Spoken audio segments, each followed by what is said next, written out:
jornal aconteceu notícia, entrevista hoje, o ex-prefeito de Ceburgo, Antônio Roberto da Costa, o Toninho da Bolsa, que foi gestor por 2 mandatos na cidade de Arceburgo e por 31 anos foi diretor da Bovespa, da Bolsa de Valores em São Paulo.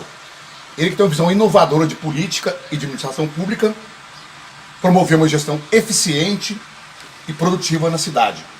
Toninho, como você avalia a sua gestão por 2 mandatos à frente do município de Arceburgo? Nós, quando mudamos para Arceburgo, no início de 2000, nós vimos que Arceburgo estava um pouco esquecido em termos de movimentação, em termos de geração de renda, e nossa preocupação principal foi tentar valorizar o conceito da nossa cidade. O arceburguense estava meio desanimado, não tinha tanto prazer na cidade de falar que era arceburguense. Então, nosso primeiro ponto foi procurar fazer com que a autoestima do arceburguense voltasse. Nesse sentido, nós começamos a atuar em todas as áreas. O principal sempre foi saúde e educação. Dentro da área da saúde, nós procuramos ver o que estava acontecendo com o Hospital de Arceburgo. O hospital estava fechado, a maternidade Dona Zé estava fechada há mais de 10 anos, e o arceburguense não nascia arceburguense já há 10 anos. Então nós fomos junto ao governo do estado para procurar a possibilidade de reabrir o hospital. Acontece que hospitais pequenos hoje não se reabrem mais. Então nós fizemos um pronto atendimento com recursos para que fosse atendido pequenas cirurgias, voltasse à maternidade, reconstruir uma maternidade, adaptando o hospital antigo de tal forma que ali nós construímos um pronto atendimento para os primeiros socorros. Ou seja, o paciente chegando em Arceburgo, ele era monitorado, ele era estabilizado para depois a gente conseguir a transferência. E ao mesmo tempo, ali era internado para pequenas cirurgias, como também pessoas que estavam precisando de um atendimento, pessoas de mais idade, ali poderia ficar internado e tinha um atendimento do médico 24 horas por dia. Dentro da área da saúde, da educação, dentro da área da educação a gente percebia que faltava, primeiro, um atendimento maior para as crianças, principalmente primeira idade. Então nós fomos procurar melhorar a creche que já existia. Quando nós entramos, a creche tinha 16 crianças, depois passou para 36 e no final do meu mandato já estava com 400 crianças sendo atendido na primeira idade. Nós construímos mais uma escola, que foi na Vila Progresso e também na Santa Terezinha. Em todos os sentidos nós atuamos, mas os principais foi verificando saúde e educação. Nota-se que a educação do seu governo cresceu muito em sua gestão na construção do espaço educacional, uma escola na Vila Santa Terezinha. Como você avalia a educação em Arceburgo hoje? Porque, segundo reportagem do jornal Estado de Minas, a qualificação e a qualidade do ensino em Arceburgo caiu muito. Nós chegamos a estar classificados entre as 10 primeiras municípios do Estado de Minas em educação. Hoje parece que está em 50º ou 83º. Por quê? Além da gente preocupar com o espaço, de criar condições, nós tínhamos também um carinho muito especial com os professores, com os funcionários, de tal forma que ele trabalhava com entusiasmo.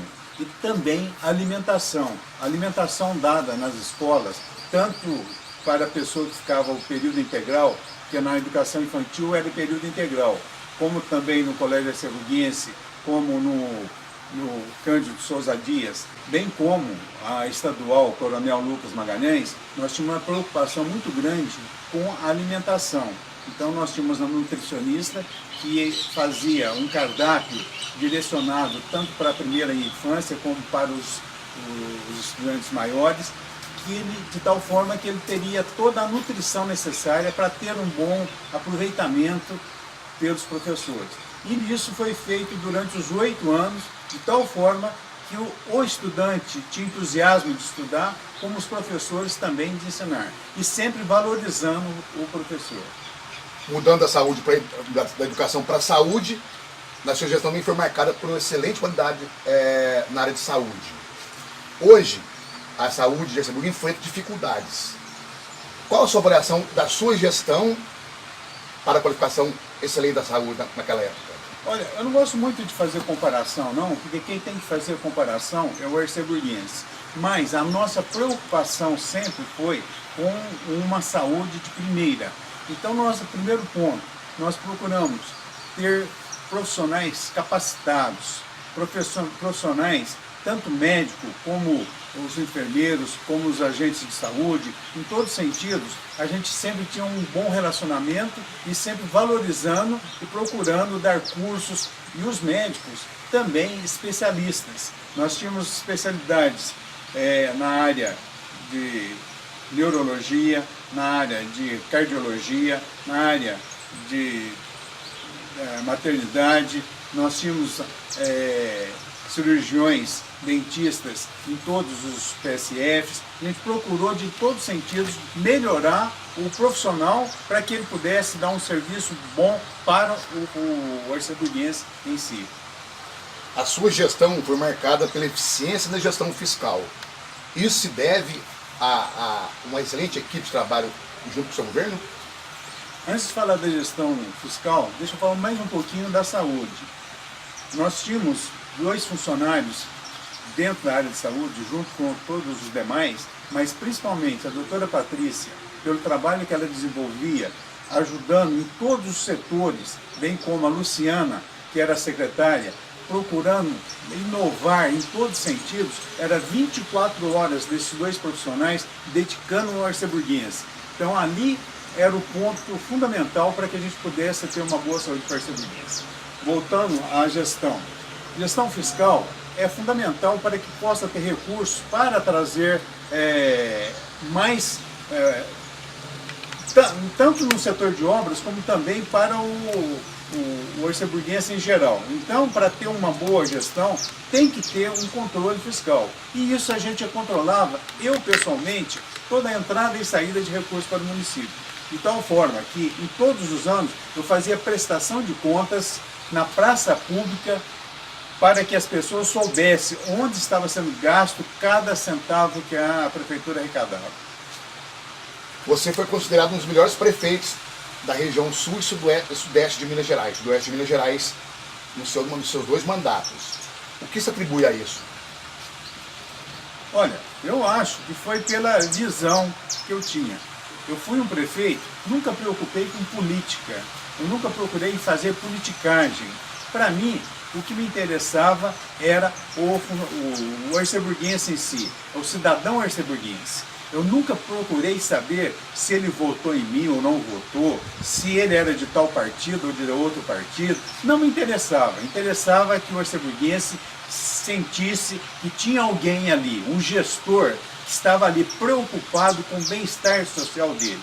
O bom gestor, ele procura ter retorno para o cidadão, não para a empresa, pois um gestor de uma empresa, ele visa lucro para a empresa, e o gestor público, ele tem que procurar retorno para o cidadão da sua cidade, para aquela pessoa que ele está ali representando. Então ele está ali não visando lucro pessoal, nem para a sua empresa, ele está visando lucro para a população. Esse lucro o que seria? Seria ele estar bem, sendo bem atendido na saúde, na educação, na infraestrutura, e isso foi a nossa preocupação. Talvez isso justifique nós ter sido bem avaliados nos nossos 8 anos de mandato.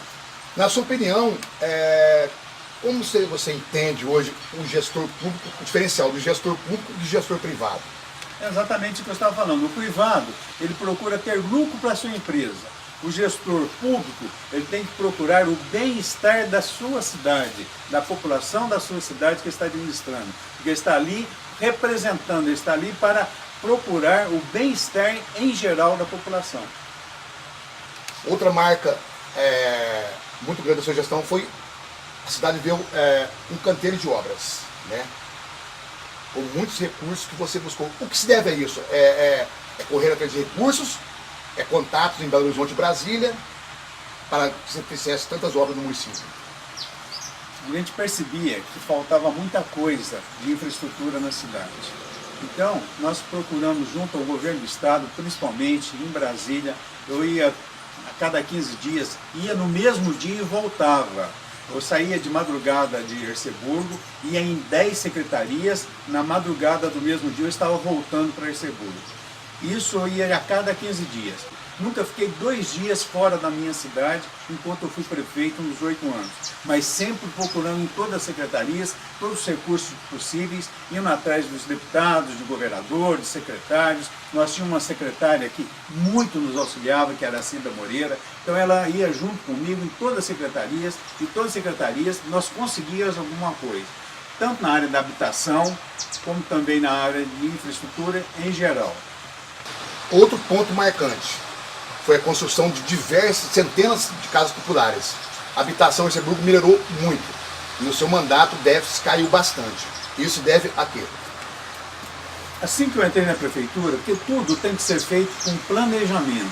Eu fiz um trabalho procurando verificar qual que era o déficit habitacional da cidade. E nós percebemos naquela época que o déficit habitacional da cidade era em torno de 300 casas populares. Então nós fomos atrás na Coab para verificar o que a gente poderia fazer para que a gente pudesse conseguir casas de Coab para o município. Primeira coisa que nos falaram, você tem que ter área. Você tem área na cidade para que possa construir casas populares? Eu não tinha. Voltei para Erceburgo, procurei no entorno do município, perto da cidade, se tinha algumas áreas que pudesse ser vendida. E nós compramos mais de 15 alqueires, não foi desapropriação não, compradas por preço normal, e conseguimos com isso, para que fosse feito 2 projetos residenciais e 2 industriais. O que a gente procurou com isso? Que a gente construísse o parque industrial perto do residencial. E assim nós conseguimos 192 casas populares para Erceburgo. É bom dizer que em toda a história de Erceburgo anterior, o máximo que conseguiu, somando todos os ex-prefeitos, foram 130 casas populares. E no nosso mandato nós conseguimos 192. Da mesma forma, conseguimos 2 distritos industriais com áreas que estão até hoje aí para trazer algumas empresas. Nós tínhamos um planejamento para trazer 10 empresas. Mas com a crise nós conseguimos trazer 4, mas eu acho que essas 4 já é o suficiente para que pudesse dar uma alavancagem. Eu acho que os outros prefeitos têm que fazer a mesma coisa, porque hoje o município tem área. Quando eu entrei, a cidade não tinha um palmo, a prefeitura não tinha um palmo de terra, além onde funcionavam os órgãos públicos. Mas disponível para que fosse construído algum parque industrial ou conjunto habitacional, não tinha. E nós compramos e hoje está lá. Além do que nós fizemos, nós deixamos áreas também para que os próximos prefeitos construíssem novas casas populares e também trouxessem novas empresas para o município. Toninho, esse contato com o governo do estado e o governo federal é muito importante para o prefeito. Se o prefeito não tem esse contato, não tem essa ligação de assessoria do governo do estado, do governo federal, ele não consegue nada. Eu costumo falar o seguinte, a arrecadação que o município tem, normal, dá para o arroz e feijão. Agora, para ter a mistura, tem que ir atrás. O que eu quero dizer com isso?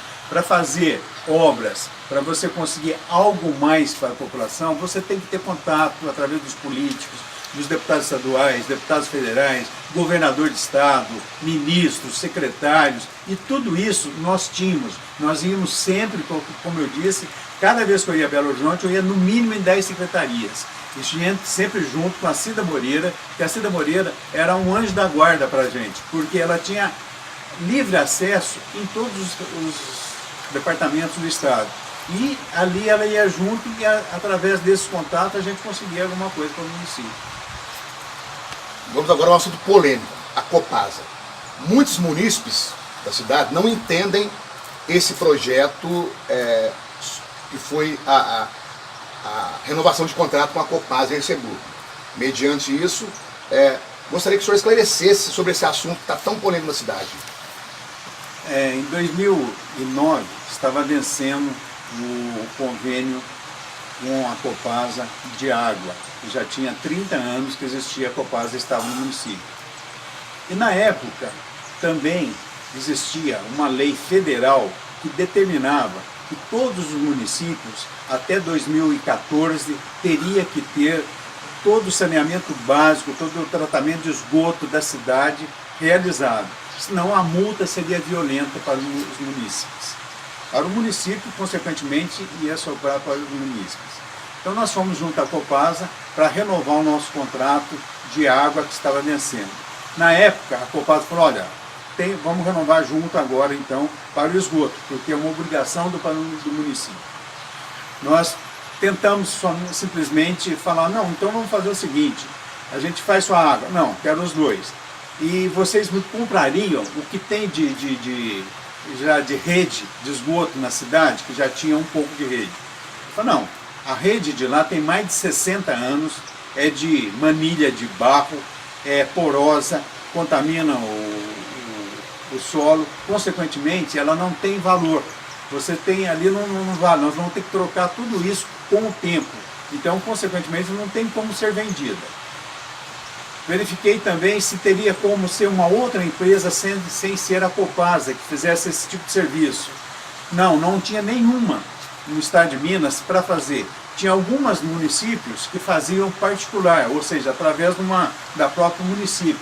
Mas aquelas que estavam com esse trabalho, estavam todas já sendo processadas, pois elas não sabiam fazer adequadamente. Tentei verificar, junto ao governo federal, ao governo estadual, quanto ficaria para que fosse feito esse tratamento, fazer as usinas de tratamento. Ficava mais naquela época, isso lá em 2010, ou seja, 2009, há 10 anos atrás, ficava em torno de 4,5 milhões para fazer o município. O município não tinha esse recurso para que ele fosse feito pelo próprio município. Tentei junto ao governo federal, não consegui. O governo estadual falou, olha, eu posso conseguir com vocês, mas através da Copasa. Por isso nós fizemos junto à Copasa. E na época foi verificado que, pelo estudo, que ia terminar em 2013 a usina de tratamento. Como a obrigação era em 2014, estava dentro do prazo. Por isso nós fizemos o convênio com a Copasa. Eu acho que com isso poderia trazer muito mais empresas para o município, porque a partir do momento que tem esgoto tratado, além de ser um avanço para a saúde, também para as empresas que queiram estar no município, é muito importante. Então, por isso, nós fizemos o convênio com a Copasa. Essa semana mesmo teve um trabalho, não sei se vocês viram, foi publicado até no Fantástico, mostrando que para cada centavo gasto na área de saneamento básico do município, ganha-se 4 em ganho na saúde. Então, o esgoto é necessário, é fundamental para o progresso, para a saúde do município. Então, fica mais caro, claro, mas para isso, vem também para o município o ICM ecológico. Através do ICM ecológico, é uma arrecadação que na época, lá em 2009, hoje eu não sei quanto que seria não, na época era R$28 mil por mês, hoje eu não sei qual é esse valor, porque eu não tenho mais esses contatos, eu acho que o prefeito deve ter esse dado. Mas isso aí pode ser revertido tanto para a população de baixa renda, como também para o município em si. Então isso é um avanço, isso aí é um futuro, isso aí é progresso. O esgoto tratado na cidade é uma cidade que tem progresso, que visa o bem-estar da população e o progresso futuro. E qual a importância desse selo ambiental para o município? O selo ambiental, para você trazer empresas que aqui venham se instalar, é importantíssimo, porque essas empresas também têm o seu lixo, o seu esgoto industrial, que não pode ser jogado nos mananciais, tem que ser tratado. Então isso facilita muito para que você possa hoje trazer empresas para o município.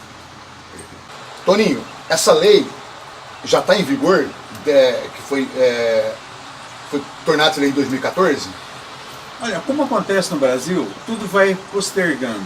Então essa lei foi postergada, hoje eu não sei qual a data da obrigatoriedade, acredito que seja 2020. Mas aqueles municípios que não tinham tratamento, hoje está sofrendo muito com isso. Guaxupé mesmo.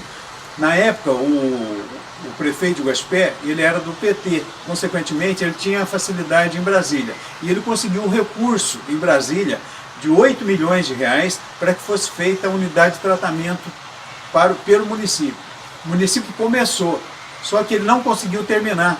Consequentemente, esse recurso, a prefeitura vai ter que repassar agora para a Copasa terminar o trabalho, pois não conseguiu terminar. Assim mesmo, o governo Alterosa, ela conseguiu fazer a unidade de tratamento intensiva, a unidade de tratamento de esgoto, e com isso ela poderia ter continuado, mas ela não conseguiu dar continuidade na gestão. Ela teve que passar para a Copasa. Hoje também é pela Copasa. Então, aqueles municípios que não têm, como Guaranésia, ela vai sofrer muito se não conseguir, dentro de algum tempo, ter o esgoto sendo tratado. Toninho, a sugestão ela foi eficaz, muito produtiva, com poucos funcionários. Você tinha na prefeitura 250 funcionários. Hoje a prefeitura está inchada de tantos funcionários. O município precisa de tanto funcionário para gerenciar uma prefeitura? Lá nós tínhamos um pouco mais de funcionários. Nós tínhamos em torno de 350 funcionários. O dia que eu entreguei a prefeitura, na realidade existia entre todos os funcionários, concursados, contratados e demais, alguns serviços que era funcionário que era emprestado para a delegacia de polícia, para o fórum, dava um total de 378 funcionários. Hoje, pelo que eu fiquei sabendo através de notícias, que tem mais de 550 funcionários, ou seja, 30% acima do que existia. Eu não vejo razão para isso, porque eu não vi melhoria de nada, ou seja, nenhum setor novo que possa ter justificado.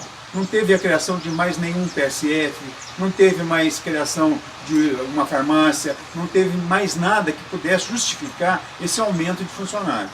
Então, sinceramente, eu acho que não vejo justificativa para que tenha esse número de funcionários. Na sua avaliação, do seu ponto de vista, qual a avaliação que o senhor faz hoje da administração municipal de Erceburgo? Olha, eu falo o seguinte, de forma geral, a gente percebe que a população está descontente. A gente percebe que o prefeito preocupa muito com festivais, com trazer shows, trazer portais. Desculpa falar porteira, mas os portais. Então, é uma coisa muito pessoal. Eu acho que não tem que pensar dessa forma, tem que pensar no bem-estar da população, pensar na saúde, na educação, na infraestrutura. Se sobrar alguma coisa, aí sim, vamos fazer show, vamos fazer festa, mas o principal é a saúde, a educação, é o bem-estar da população. Toninho, o que te satisfez como gestor público na sua administração? Olha, eu falo o seguinte, como eu falei no início da entrevista, assim que eu entrei na prefeitura, eu fiz uma pesquisa verificando a autoestima do erceburguense. E na época a gente percebia que 90% estava desanimado em relação à cidade, desanimado em relação ao futuro, desanimado em relação à sua cidade. Tinha alguns até vergonha de falar que era erceburguense, falavam que era mocoquense. No final do meu mandato, 8 anos depois, eu fiz a mesma pesquisa e foi exatamente ao contrário. 98% do erceburguense dizia que estava feliz, que estava contente, que tinha esperança no futuro. Então eu percebi a autoestima elevada. Isso foi a grande legado que eu deixei, a grande satisfação pessoal, ou seja, de sentir que a população daquele município, ao qual eu fui gestor, ao qual fui empregado desse pessoal durante 8 anos, realizei o principal, de deixar essa pessoa feliz. Para finalizar, gostaria que o senhor deixasse uma mensagem ao povo erceburguense e se o senhor é realmente candidato à eleição em 2020. Olha, eu falo o seguinte, mensagem para o povo erceburguense: eu amo Erceburgo de todo o coração, eu escolhi essa cidade para vir morar e passar até os finais dos meus dias, eu amo Erceburgo. Fiquei 4 anos fora em Guaxupé em função do trabalho da minha esposa, que trabalhava lá, então ficava na estrada constantemente, então nós resolvemos ficar morando lá durante 4 anos. mas voltei para Erceburgo e aqui vou ficar até o resto dos meus dias. Agora, com relação à vida pública, eu entrei por acaso, ou seja, eu vim para Erceburgo não para ser prefeito, eu vim para passar aqui, que eu gosto demais da cidade. Entrei na vida pública, candidatei a prefeito, fui reeleito, deixei um legado muito bom, que sempre as pessoas vêm falar, todo mundo reconhece. Agora, voltar, eu sou daquelas pessoas que eu sou a favor da renovação.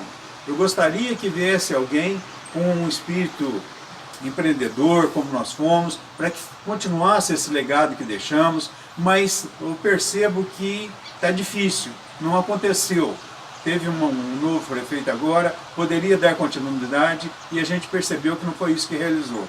Então, eu estou aí. Se por acaso, vamos fazer uma pesquisa mais para frente, se perceber que isso é a intenção da população, que queira alguém com experiência, apesar da idade já mais avançada, mas com experiência de trabalho, de dedicação ao município, de falta de interesse pessoal, somente dedicar à população, meu nome está aí. Vamos pensar daqui a um ano, mais ou menos, que vai estar um ano da eleição, 2020. Se a população quiser, nós estamos aí para poder atender a população, fazer o que o povo quer.